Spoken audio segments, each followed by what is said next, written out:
In a game full of beautiful landscapes, magic, and fantasy elements, the story for the region of Natlan stands out as a good portrayal of human resilience and the theme of war, leading to countless deaths.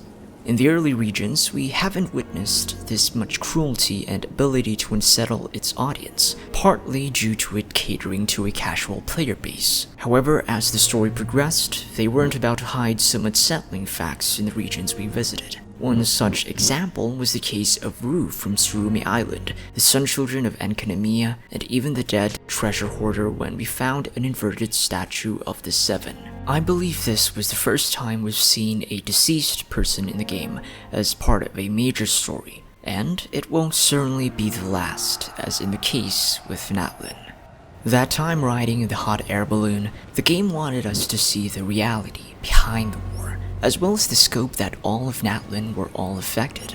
It was also an unsettling feeling when the traveler said the quote, "This is no disaster, Paimon. This is war."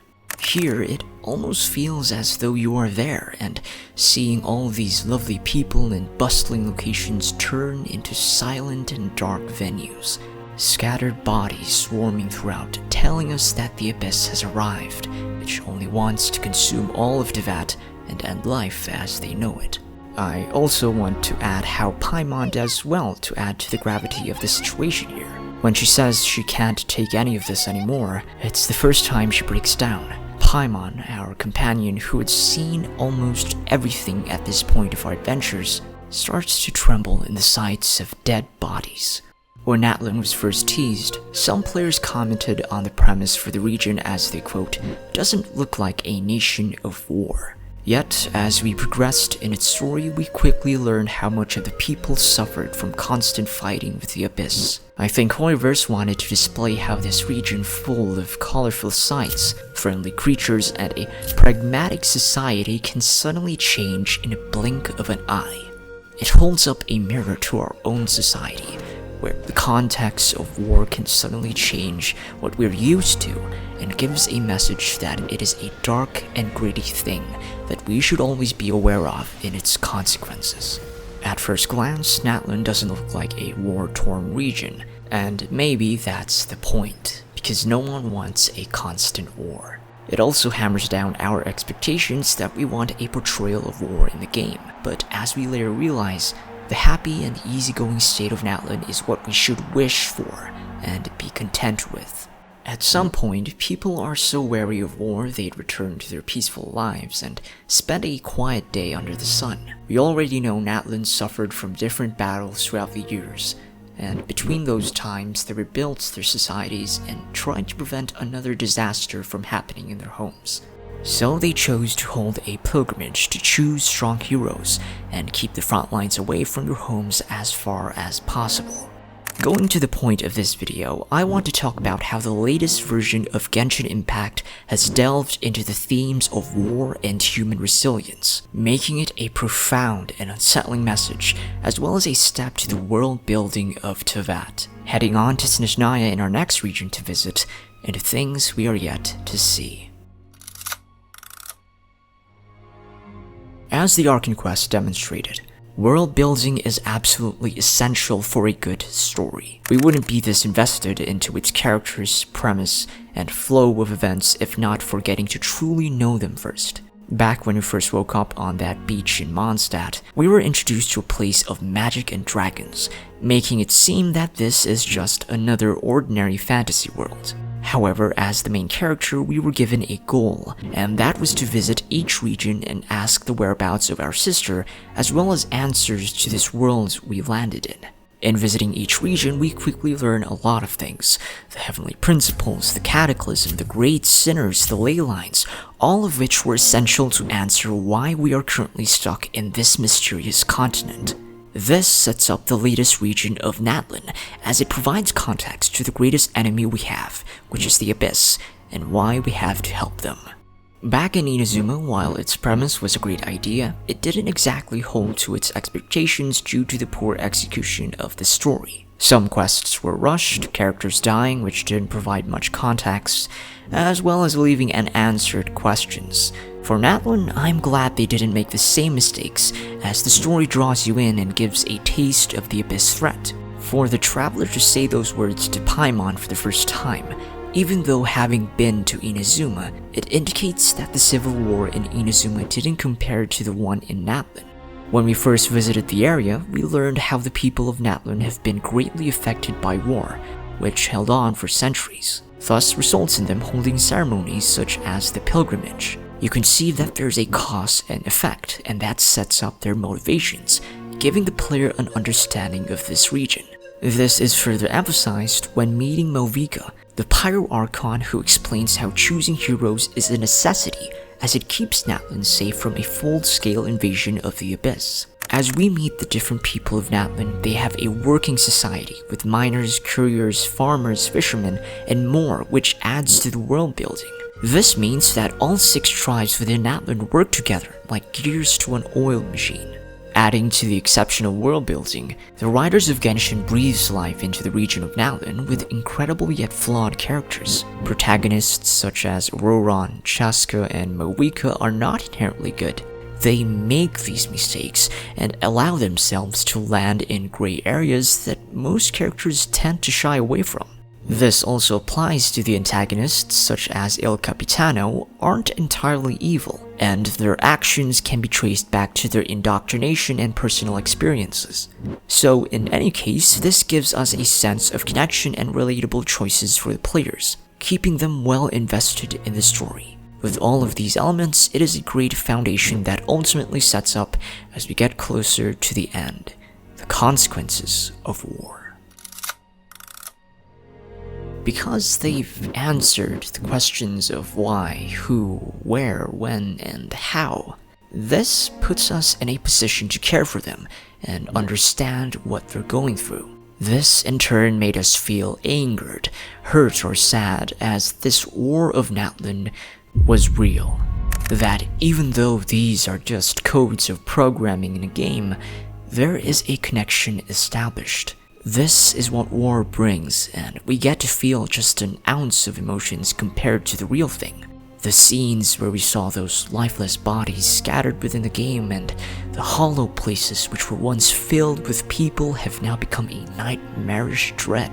It discourages the players from wanting to participate in combat by showing the reality of war as terrifying, brutal, and as a force that even though it doesn't kill you outright, will leave you to be as good as dead nevertheless. It never occurred to me that a game like Genshin Impact would show this type of theme, and with the news going on in the real world, it certainly tries to show how bad it can be. That despite the comfort of our homes, we were made aware of its dangers. Now, following the scope of what we saw in Natlan, it comes to a huge scale to what happened in the Cataclysm. This was the time when all regions were plunged into a war. So imagine when those numbers we saw from Natlan tripled. Now, I'm not saying that what happened in the Archon quest exactly reflects the real thing, because in a war, human beings are involved in both parties. I think there is a sense of detachment here when the enemy we are facing are inanimate creatures. Thus, there is no need to sympathize with the enemy here, as they are portrayed in many ways as a great force of evil.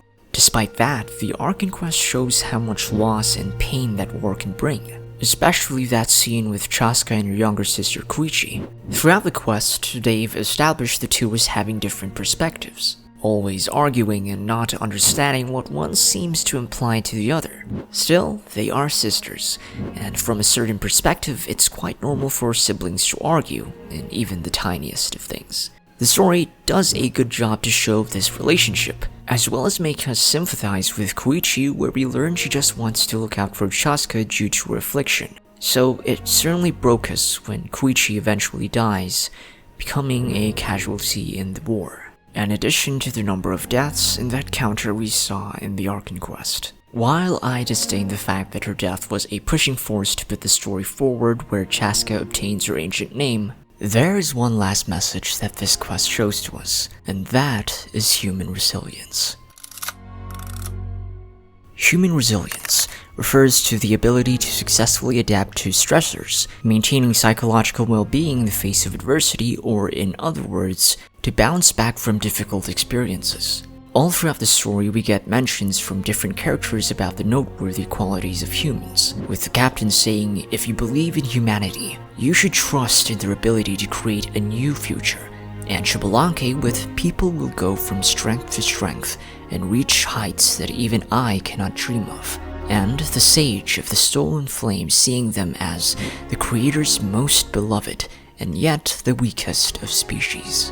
These are all a collective idea that humans in this world are exceptional in their own way and can adapt to any form of challenges or worst outcomes. During the Archon quest, it's the first time that our choices depend on the survivability of a person. Whether you chose to act on heading to this location first, the end result either can be the death of Saurians, the loss of a mother and her daughter, or even the death of a whole village. It's within these times of playing the game that made us think whether we made the right choice. In fact, there is no right or wrong, and that just shows the sheer helplessness of war. It's a brutal reality that was unexpected in this game, since there are rarely consequences in Genshin. After the Archon quest, it's quite sad that those who passed away before the Ode of Resurrection was activated are no longer there. These include Vichama, who we met in that Spirit Speaker Stone arc, Hunza, another tribesman from the Signs of the Canopy, Bats, the NPC who was with the young Saurian, Tililhua, located in the stadium, and these Saurians here. In their once places are now laid flowers or memorials, and sometimes empty spaces. In the game, it is expected that things have returned to normal. However, it is somewhat impossible, as even though these were just NPCs who we rarely talk to or take notice of, it makes the world less alive. It's a depressing thought that this reflects our real world, but still, despite the outcome, the people of Natlan continue on and rebuild their damaged society. They adapt to the changes around them and allow inner and physical growth from the adversity and stress that they were put through. This is human resilience, a theme that is shared within this Archon quest. Now ending this video. It's my first time to delve into this type of video, so I apologize if it didn't quite make sense or made some points that aren't good. However, I just wanted to share my thoughts on the matter and how the latest Archon quest helped me realize the effects of such events. Throughout the quest, I was getting angrier every battle, where I immediately took out my best built characters for the time.